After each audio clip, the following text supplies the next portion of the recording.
A reading from the book of Exodus. The plague of locusts. Then the Lord said to Moses, "Go to Pharaoh, for I have hardened his heart and the hearts of his officials so that I may perform these signs of mine among them. That you may tell your children and grandchildren how I dealt harshly with the Egyptians and how I performed my signs among them, and that you may know that I am the Lord." So Moses and Aaron went to Pharaoh and said to him, "This is what the Lord, the God of the Hebrews, says, How long will you refuse to humble yourself before me?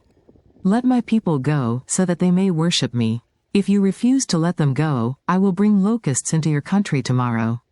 They will cover the face of the ground so that it cannot be seen. They will devour what little you have left after the hail, including every tree that is growing in your fields. They will fill your houses and those of all your officials and all the Egyptians, something neither your parents nor your ancestors have ever seen from the day they settled in this land till now." Then Moses turned and left Pharaoh. Pharaoh's officials said to him, "How long will this man be a snare to us? Let the people go, so that they may worship the Lord their God. Do you not yet realize that Egypt is ruined?" Then Moses and Aaron were brought back to Pharaoh.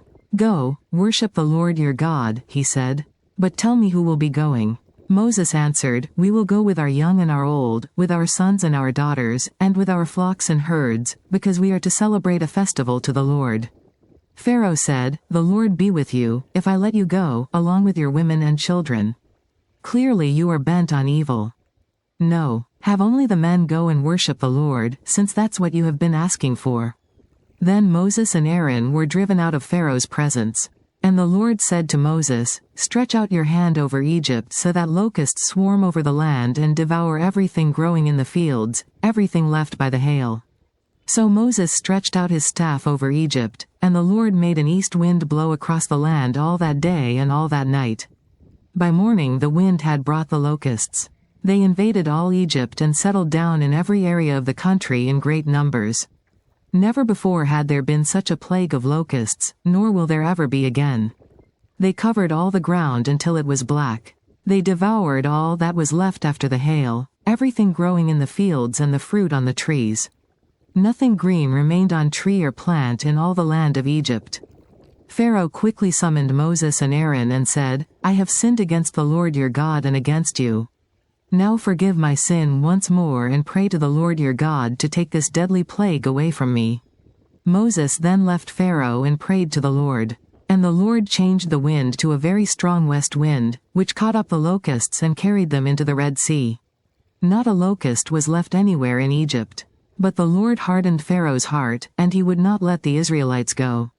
The plague of darkness. Then the Lord said to Moses, "Stretch out your hand toward the sky so that darkness spreads over Egypt, darkness that can be felt." So Moses stretched out his hand toward the sky, and total darkness covered all Egypt for 3 days. No one could see anyone else or move about for 3 days.